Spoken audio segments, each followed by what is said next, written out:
Hello children, welcome to another PPT of service marketing. In this particular PPT, we will be discussing topics like service marketing triangle, purchase process of service, etc. So let us see the first slide. The first slide here explains about service marketing triangle. Service marketing triangle is a dynamic model developed by Christian Gronos, where there are three interlinked groups that work together to develop, promote and deliver services. These key players are labeled on the points of the triangle: company, the customers and the employees. Between these 3 points on the triangle, there are 3 types of marketing that must be successfully carried out for a service to succeed. These are external marketing, internal marketing and interactive marketing. So this internal marketing happens between the company and the employees, external marketing is between the company and the customers, and the interactive marketing is between the customer and the employees. These 3 points or these 3 important groups play critical roles in successfully accomplishing the organizational goals, and these 3 are also considered as the integral part of the services marketing program. In this slide you can see the picture of the triangle over here. As I told you, there are 3 points: company, customers and employees. The marketing between the company and employees is known as internal marketing, and between the company and the customers are known as external marketing. Between the employees and the customers, it is known as interactive marketing. So let us see what is this internal marketing first.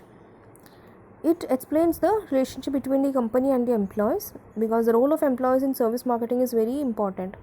An efficient and well motivated employee performs well even when there is any kind of challenges in the organization.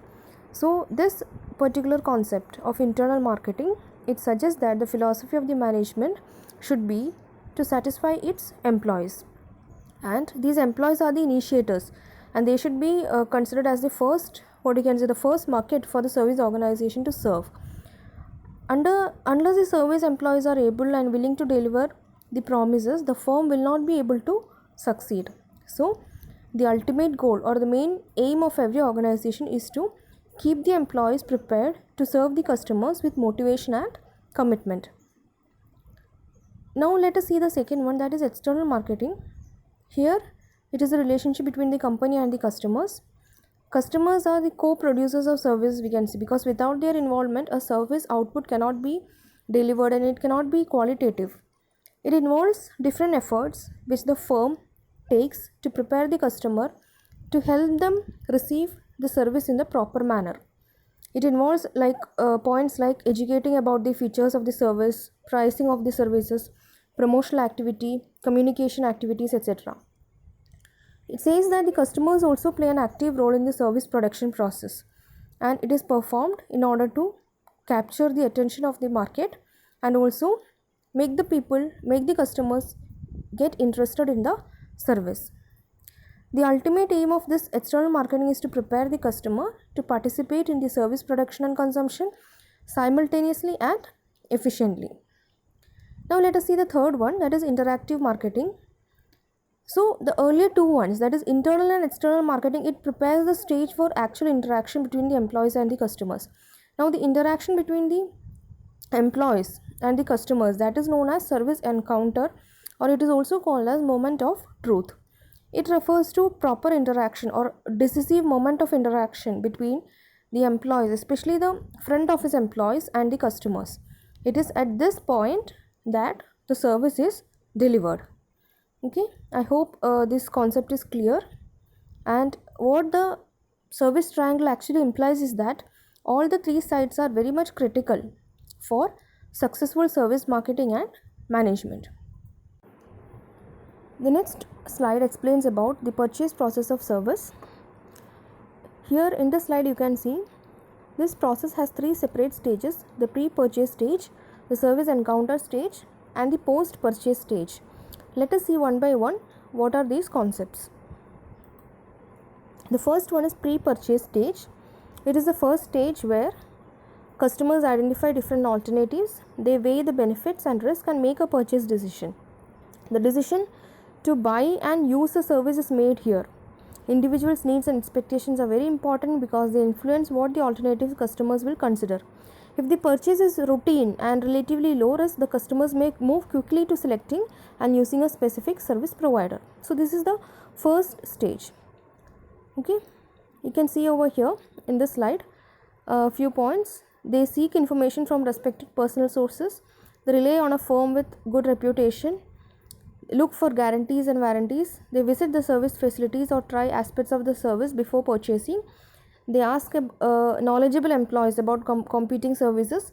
They examine the tangible cues or other physical evidence. They also, many times, we also use the web to compare the service offerings. Now let's see the second stage. It is also known as the service encounter stage.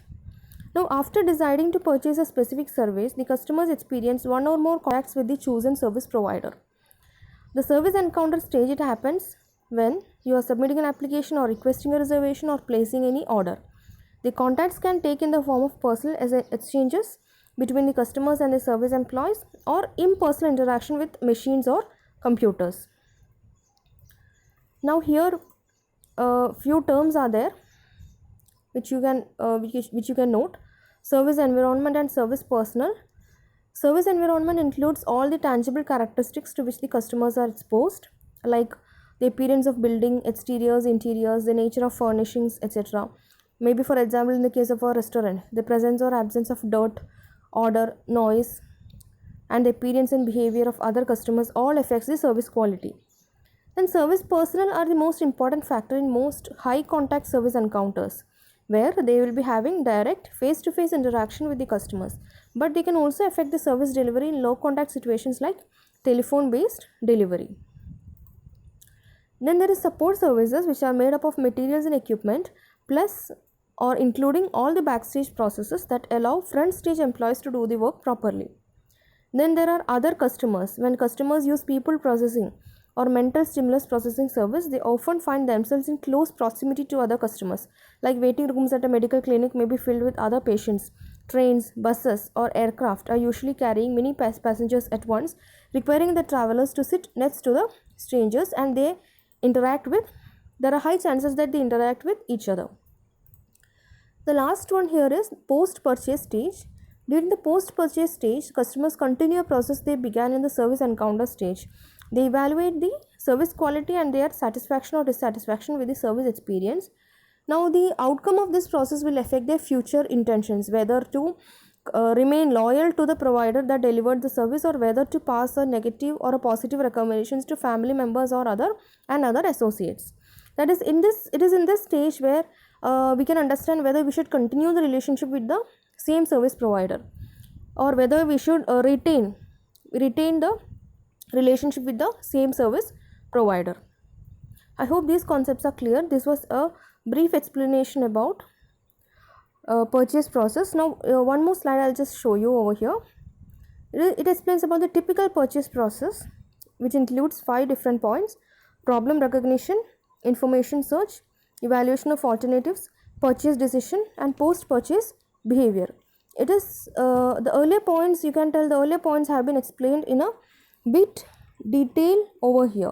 More or less the points are same only, but I'll give a quick understanding into this typical purchase process. As I told you, the first one is problem recognition. It starts when the buyer recognizes that there is a problem or any need, and this need can be triggered by internal or external aspects. Like for example, you are feeling hungry or you are feeling thirsty. Okay, that is, you are identifying some need in you. Second one is information search. You search from where you can get the service. You can get this service from or this information from personal sources or commercial sources or public sources. Personal means from your family or friends, relatives, like that. Commercial means through advertising, salespersons, dealers, etc. Public sources means through mass media, like that. Now once you have got this information, the third one here is evaluation of alternatives. Now you might have got a variety of sources. The consumer evaluates the alternative sources which will help to choose the best one. Like you can evaluate the distinct features of the service, like with respect to the quality, price, etc. And then the fourth one is purchase decision. After carrying out a complete or thorough evaluation, the customer chooses that service provider who will be able to satisfy the needs. And it is in this stage you have made the decision that you are going to purchase the service. Now post purchase behavior happens. This is the last point over here. It happens only after experiencing the service, and the customer here then will be able to judge the quality of the service in relation to his expectation. The consumer can either be satisfied or dissatisfied. So, and this stage also explains whether the customer will go back to the same service provider. So that was brief explanation about typical purchase process. I hope it is clear to all of you. Thank you.